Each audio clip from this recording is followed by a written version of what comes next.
Hey, what the heck are you going to do about this? You've got my computer infected with a virus because of you. Being yelled at by my unreasonable boss. I couldn't talk back and just waited for time to pass. Then it happened. I'm going to have to cancel the $500,000 care I had asked you to order before. A quiet yet firm voice echoed in the showroom. I recognized the man who said this to my boss. He was an elderly man I had seen before, collapsed from heat stroke at a crossroads. You are off my case right now. The elderly man declared this. My boss's lips trembled. Little did he know that this incident would lead to a downward spiral in his life. I'm Matthew, a 28-year-old car life advisor working at a well-known luxury foreign car dealership that everyone knows. As a child living in the countryside, Excellence representates. I used to admire the coolness and rare retro style of the classic cars I saw while walking to school. Just around the same time, after watching a European car action movie, I got excited about the various cars' designs, speed, and the coolness of the actors driving them, and dreamed of driving cars just as coolly one day. Since then, I've been hooked on cars, secretly researching various classic and new car models on my home computer, eventually developing a particular interest in European cars. Initially, I just wanted to ride and drive them, but gradually my dream evolved into wanting to work surrounded by such cool cars. After graduating from college, my dream came true when I got a job at the American headquarters of a European car manufacturer. After a few years at a dealership in New York, my passion led to excellent performance. This time, I was set to transfer to a branch in a regional area for the first time. Tough break. But when my transfer was announced, a senior had said this to me. Oh, bad luck. You're being transferred, right? Yes. Have you heard about that branch? No, and what about it? A branch I was transferring to was among the top in sales in the region. It's clear that the types of cars sold and their frequency differ between New York and regional areas. While working at my current store, it's possible that my performance might drop, but is it really as bad as being called unlucky? As I pondered, my senior leaned in, looking uneasy. The branch itself is fine. It's just that the branch manager seems to be a difficult person. That's the branch manager? Apparently, there have been various problems, and new employees quit quickly due to this, leading to constant understaffing. Your transfer might be to fill in for a veteran employee who just left. Turnover is high and upper management knows it. But since the sales are good, they turn a blind eye. It seems unlikely the branch manager will be transferred anytime soon. Be careful. Thanks. I appreciate it. With a vague sense of unease, I prepared for my move from the headquarters to the regional branch. My name is Matthew. I'm looking forward to working with you all. It could on my first day of transfer, during the morning meeting where I was introduced. I sensed a somewhat cold atmosphere. Is having come from the headquarters and knowing what my senior had told me. As I was somewhat prepared, but it didn't feel like a warm welcome from anyone. not just the branch manager. The notorious branch manager was named Ken, and soon enough, at Shen's, I was to learn the truth behind the rumors I had heard from my senior. I'll be out for sales visits now. Take care of the rest. And Ken, intimidating one of the staff members, glanced around and smirked before leaving the showroom. When Ken's car was out of sight, I approached a staff member sitting at the neighboring desk. "Excuse me, where did Ken go? Is there really sales visits?" Oh, if you're going to work here, you shouldn't get involved in that. And just went to slack off. Yes, it's usual for him. He dumps his work on his junior colleagues and is probably napping in some parking lot by now. He'll be back soon though. Hearing this resigned side, I was at a loss for words. Is that really allowed? I didn't get any more details, but when I asked other staff members, I got similar responses. Apparently, Frank has been doing this for years, piling work on his junior colleagues while he slacks off. He usually returns around noon with a refreshed look, as usual. Be true to their words. Ken returned around 1 p.m. His face did indeed look refreshed. Back already. Ken? Yeah. Did you finish what I asked? It's done, right? Sorry, it's not done yet. When one staff member apologized, Ken's smirking face turned angry. Not done yet? Are you kidding me? I'm so sorry. I'll finish it right away. Jeez. You're too slow. Think about efficiency. You were probably doing unnecessary stuff. Ken, hitting the desk with documents, intimidated the staff member completely. Tired of yelling, and looked around. Inevitably, our eyes met, feeling a chill at his smirk. I casually looked away, but it was too late. I later learned that I was the only one who had looked up at that moment, and walked briskly towards me. How's the progress on the task I asked you about this morning? He asked. Yes, it's already done. I handed over the compiled data, which he took carelessly and skimmed on the spot. Then, laughing through his nose, he said, as expected of the elite from the headquarters, your work quality and speed are different, huh? Sarcastically, he returned to his desk. I'm not sure he disliked that or not, but I soon became a target for Ken.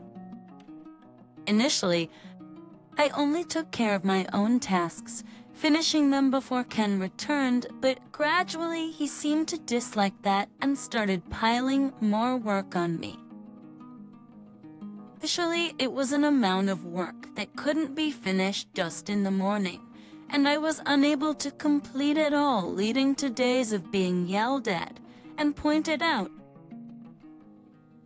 I knew I was being used as an outlet for stress. The other staff members didn't help me since they were not targeted while I was, and they even stopped making eye contact with me. No wonder newbies don't thrive in such an environment, and it wouldn't be surprising if someone quit at any time. But as just an employee, there was nothing I could do but bear the brunt of this injustice.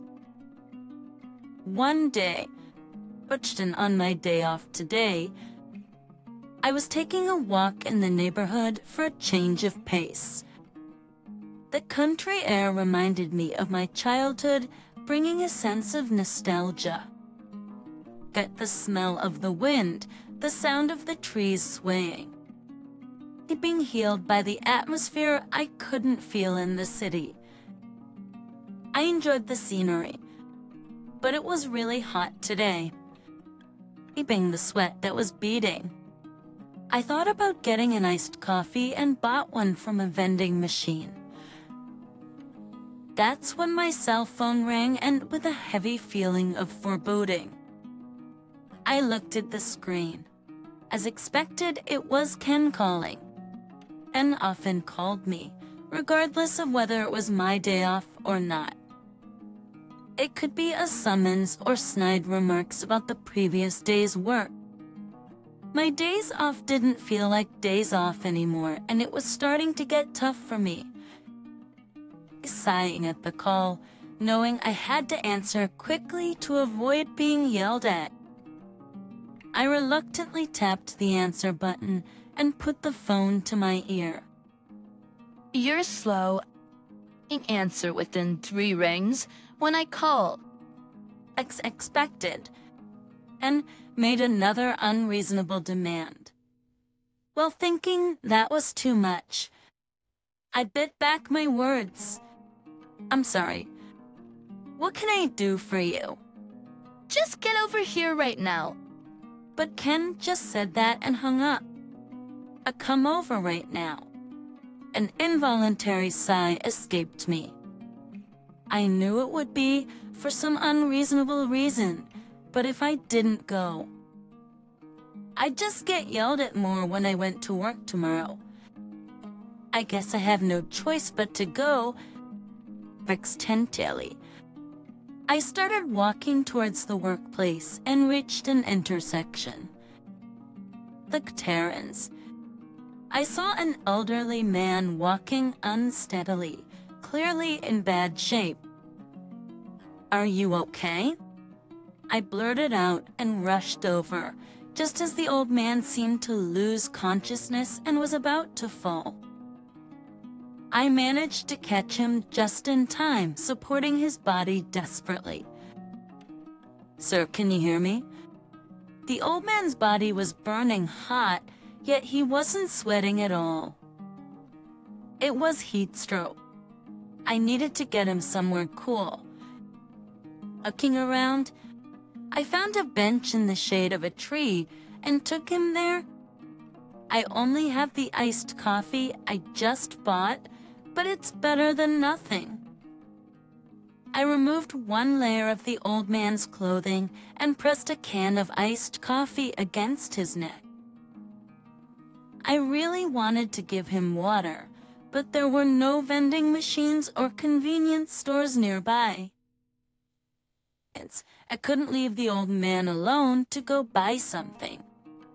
Hello, emergency services. Yes. The old man seems to have heat stroke and is about to collapse. He's barely conscious, and I'm cooling him down with a can of iced coffee now. Yes, yes. Understood. Please hurry. Having called an ambulance, I continued talking to the old man. The ambulance is coming. Don't worry, you'll be okay. Please come quickly. While I was panicking about what to do next, I heard a voice. Oh, what's happening here? A lady who happened to pass by spoke to me. Isn't that you? Thomas? What's going on? Do you know this gentleman? Yes, yes. Is it heat stroke? Have you called an ambulance? We're waiting for it now. I really wanted to give him some water, but this is all I have. I have some iced tea with me. Let's try giving him that for now. Is that okay? Of course, and I'll contact Thomas's family as well. Thank you so much. The lady quickly contacted the old man's family, and in the meantime, I gave him the iced tea she had handed me. I'll let the family know as well. The ambulance will be here soon. Let's stay strong. As she encouraged him, the old man nodded a few times, though his consciousness was still hazy. A few minutes later, the ambulance arrived safely. I handed over the situation to the paramedics, thanked the lady, and then rushed off to work. By the time I arrived at work, it had been over 30 minutes since Ken's call. You're late? What time do you think it is? As expected, Ken yelled at me furiously, making me jump. No matter how much I explained that I couldn't leave the old man. I knew Ken wouldn't listen, so I just let his yelling go in one ear and out the other. The reason Ken called me turned out to be trivial. He said something was wrong with his computer and wanted me to fix it. The issue was basic, so I couldn't help but think how he could manage as a branch manager with such trivial complaints. You can go home now. But wanting to leave as soon as possible. I left the workplace without saying a word. Afraid about the old man. I didn't go straight home, but instead went to the lady's house to ask about him. Fortunately, he was safe, which relieved me. Although I was appalled by Ken's attitude, being able to help someone left me feeling somewhat refreshed as I went to sleep that night. That's dreading another day of Ken's yelling. I went to work the next day only to find the workplace in an uproar. "What's going on?" And was yelling all over the place, and all the staff were at their wits' end. Amidst this, and spotted me arriving and rushed over. Hey, Matthew. Yes? What are you going to do about this? Your fault my computer got infected with a virus. What do you mean? Don't play dumb. You did something yesterday. I didn't do anything. Fire. How are you going to fix this? As I delved into the details, it seems that after I left yesterday, and opened an email that had arrived on his computer. However, that email contained a virus that infected the computer upon being opened. But as a result, Ken's computer got infected and stopped working, and was making a big fuss, blaming me because I had touched his computer the day before. But, of course, I had no recollection of this, and what he had asked me was just basic operations. I hadn't even opened his mailbox, let alone sent him an email. Everyone, including me, was just dumbfounded by his unreasonable behavior. But Ken's anger didn't subside, and his so-called lecture, more like baseless accusations, went on for a long time. It continued even past the opening time of this store, and he was yelling so much that some customers got scared and left. Something had to be done, but there was no stopping Ken's momentum. When I was at a loss, the store's door opened and two men entered.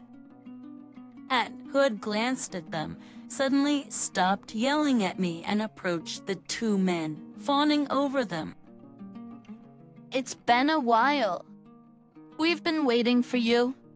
However, ignoring Ken's greeting, the two men came to me.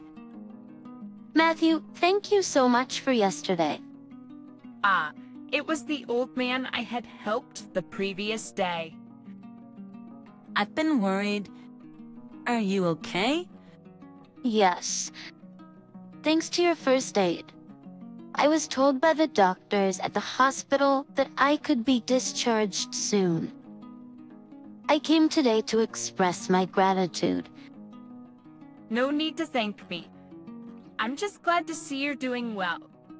The young man accompanying the old man appeared to be his secretary. It turned out that the old man, a chairman of a large corporation, had been a customer of our dealership for a long time, both personally and corporately, favoring our brand. I'm truly grateful that you helped an old man like me. In return, though I hesitate to call it that, I'd like you to handle my personal and company affairs from now on. Message patient? Really? Yes. I was moved by your actions yesterday. Your continuous care gave me strength. I would trust you, Thomas said with a smile. But hearing his company's name, I realized he was a prestigious client traditionally managed by branch managers. Like a newcomer, couldn't possibly take on such a responsibility. But seeming to think the same, hurriedly intervened. Excuse me, sir, but this man is a newcomer from the headquarters. He can't be trusted. A newcomer? Yes. He might have some grudge against me. Today he even broke my computer. A newcomer, huh? That sounds more like you. Then, I've known Matthew since he was a child. And I can't trust you anymore. Ken, like your yelling earlier, it was yours, wasn't it? I heard it all the way outside. That's not all. You've been late for scheduled times and changed the estimated costs and actual labor charges. You even replaced parts with new ones without asking and charged me a high price. I had to tolerate you because of the long-standing favor to you, but I felt like my precious cars were being held hostage. That is... It's not just your recent behavior towards Matthew, but I can no longer trust someone like you. The $500,000 car I previously ordered from you, I'm canceling it. Who knows what you might overcharge me this time? From now on, I want Matthew to handle my affairs. Step down from handling my account. And, clearly taken aback, fell silent. Sorry for barging in. You seemed busy. No, it was actually a relief. Thank you. After that, and left hurriedly, and I sat down with Mr. Thomas and his secretary. You said you've known me since I was a child? This region was actually my hometown. But I had no memory of meeting someone as important as Mr. Thomas. His earlier words intrigued me. I cannot have you. You used to come every day to admire my car, calling it cool. This revelation astonished me. Remember now? Are you that guy? Mr. Thomas was the owner of the classic car that inspired me to enter this world. Yes, I couldn't forget you. No other child showed such enthusiasm for my car. I'm sorry for bothering you back then. No, I was happy. Remember when you fell and cried on the roadside, and I happened to pass by? I drove you home in that car. Yes, I remember. You're remembering all that is amazing. Of course. I can't forget your smile, being so happy just to ride in the car. I promised to take you for a ride again, but couldn't fulfill it due to being busy. Please don't worry about it. The fact that you let me ride in your car back then was a truly precious moment for me. That car was my starting point. It's the reason I wanted to get into this job. When I heard about the transfer from the headquarters to my hometown, I accepted immediately, hoping I might see that classic car again. I wanted to thank you for that time, but I was so focused on the cars that I honestly didn't remember your name and had no leads. But to meet you again like this, I never imagined it. It feels like a dream come true, and I'm so happy. Not for I knew it. I was passionately speaking with tears of joy, and Thomas listened happily. Actually, I've been maintaining that car from back then. I still drive it to this day. Is that so? You should come and see it again. And to think, that boy from back then has grown up so well. It sure makes me feel my age. Mr. Thomas smiled deeply, with a sense of nostalgia. Then, his secretary spoke up. Sir, it's almost time. Ah, yes.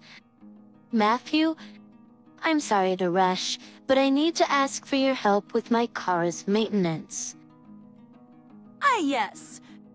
I'll check with the mechanics right away. Please wait a moment.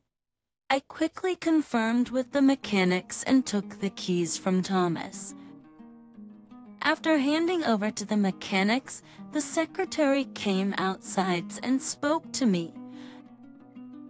Matthew, it's been a while. Don't you remember? We went to the same middle school. I'm Keith. Keith from the basketball team. Are you that Keith? Yeah. The secretary was Keith, my senior from the basketball club during middle school. Back then, he was known as a bit of a troublemaker, but now he looked like a successful businessman in his suit, which surprised me. I probably wouldn't have recognized him if he hadn't said anything. Actually, it was me who sent that email to Ken's computer. I knew you had returned to your hometown. This news spreads fast in the countryside. I knew Ken had been targeting you, so I wanted to get back at him. I sent the email just as Thomas was about to visit. He was so happy talking about how you helped him yesterday. So, I carried out the plan thinking Mr. Thomas would surely help you. I'm sorry for using you like that. I was left speechless. It seemed I had been dancing on Keith's strings the whole time. Of course. Mr. Thomas doesn't know any of this, and his feeling unwell yesterday was genuine. I'm grateful you helped him. No, don't mention it. You must have been surprised when you came to work today. But don't worry, the virus was only meant to startle. It won't cause any real damage. It should be back to normal soon. I didn't intend to cause any harm to the company. Indeed, it was only Ken's computer that had been affected by the virus. And thinking his computer was ruined would surely be red-faced if he knew the truth. I shouldn't be proud of it, but after all the trouble he caused, Mr. Thomas was also quite relieved. Keith's mischievous grin sent a chill down my spine. You haven't changed at all. Is that so? Well, I've always been this kind of person. I definitely don't want to make an enemy of you. I'll take that as a compliment. Keith was always smart and loved pranks. I remember when our club coach unjustly scolded us, and Keith ran off with his wig, leaving us all to face the consequences. But everyone felt better afterward. I've already informed the headquarters about Ken, so don't worry. We're working with our lawyer to refund the overcharges Ken made to Thomas. Seeing his cunning smile, I vowed never to cross Keith. Later, I learned that the good sales at our dealership were largely due to Thomas's purchases of personal and company cars. Again, losing Thomas as a client meant losing everything for him. Mr. Thomas told me he had no choice but to continue dealing with us because there were no other dealerships nearby, and he particularly liked our brand's safety and design. Especially that classic car. He first let me ride in. He bought it with his first earnings and had a strong attachment to it. He was pleased to have someone admire it as cool and to have such a significant impact on that person's life. 2 years later, I was working as the branch manager of that dealership and had quietly resigned at some point. Do you want to know what happened to Ken after that? Keith asked me, but I shook my head, not wanting any more involvement. Even though I was still new as the store manager, I felt that the dealership, which had been listless under Ken, was beginning to come alive again. I'm counting on you. Receiving such encouraging words from customers who visit the store fills me with joy. Mr. Thomas has been coming every 3 months since then to maintain that classic car. Being able to see the cool car that inspired me to pursue this career again makes my workdays more fulfilling. One day, Mr. Thomas invited me for a drive. That the thought of riding in that classic car again makes my heart race, almost to the point of tears. Remembering me as a child, as caring about a small promise made so long ago. The placing trust and expectations in someone like me. All of these are blessings, things I shouldn't take for granted. I want to keep working diligently and sincerely to repay this kindness. As I step into the car that was my starting point, I make a vow in my heart